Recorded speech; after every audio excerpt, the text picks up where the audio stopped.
So, Kevin, is this a weird year for you guys? You don't have a first-round draft pick? It's weird that we're not picking on Thursday night when the draft starts, but not weird in that we think we got a great player with Minkah Fitzpatrick, who was obviously a Pro Bowl player. When you go into a draft, you hope you pick a player of that caliber wherever you're picking in the first round, and we know we did because he is that caliber player. So now it's different because we won't be picking, but we feel good about who we got. Well, you've moved around before. Is there a chance that you can move up into the first round? We'll never dismiss that. We really won't. But there, you have less ammunition to be able to trade up. We don't know how many picks. Right now we only have 5. We're hoping to get a compensatory pick to maybe get that to 6. But we'll see where that goes. But we never say never to moving up or moving back.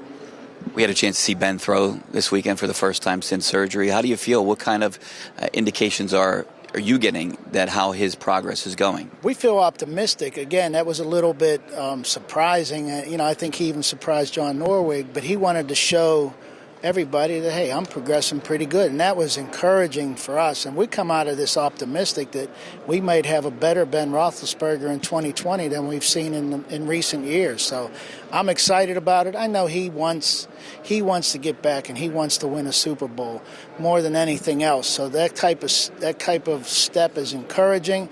But we also realistic that, this is February and we got to get to September. So he has a lot of work to do, and we're sure he will. Are you worried about that type of injury or surgery at all? No, because we don't know. You know what I mean? It's something that's brand new. Every player has a different body type, and any surgery, it may be the same surgery one player has compared to another, but how they handle it physically, mentally, who did it, how they rehab it, it's all up to the individual. And we're very encouraged that Ben will do all the proper things he needs to do to get back on that field. I know he was motivated coming into last year, but could he be more motivated after not playing for an entire year and just being around the team? Knowing the player, I think yes, because he's a highly competitive player, highly competitive person in any situation. And I know that winning Super Bowls is all he cares about at this stage of really his whole career. And he'll never settle for anything less than that. And again, that's why he is who he is. Is it fair to say that Bud Dupree is maybe the biggest priority this offseason for you guys? Yeah, no question. Bud Dupree had a great 2019 season. He's earned it. And we've been talked about what ifs and these types of things, but we've always said the one thing that hasn't changed, we want Bud Dupree to finish his career as a Pittsburgh Steeler. If you're not able to work on a long-term deal, is the franchise tag, can you use that? Yeah, we always, when you have the franchise tag available to you, you always say you can use it. Will we? Who knows? But everybody knows you can.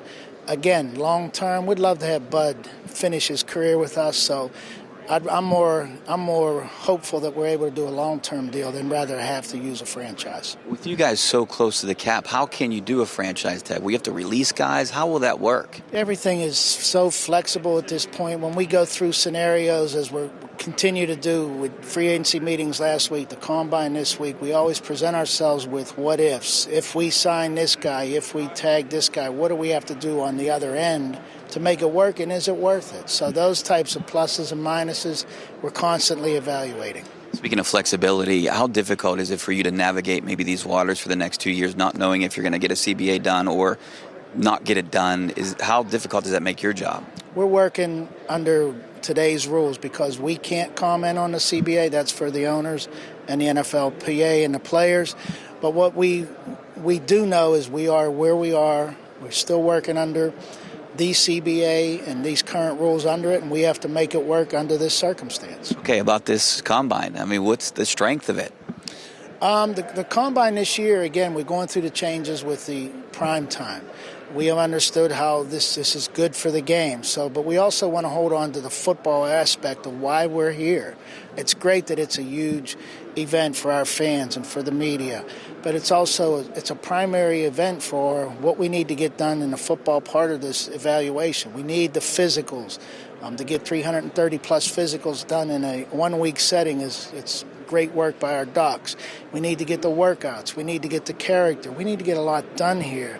And it's always an exciting venue to do it, but it's going to be new this year, so we have to adjust. But we think we know we can make it the best combine we've ever had, and that's what we're going to try to do. What's more important, watching the workouts or talking to these guys?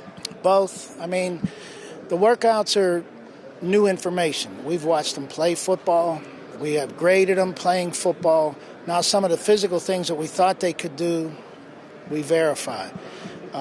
We never had a chance. The only time we've spoken to these players, maybe it was at All-Star games. So that's the first time you get to engage who's under the helmet. And it's always a great experience to finally meet the person that's under that helmet and, try to get a feel for what type of person, teammate, and player he can be beyond his physical talents. Is there one position where it's really deep here this year, or a couple positions? I think it's what we've talked about: offensive tackles, wide receivers on the offensive side, corners, and outside linebackers on the defensive side.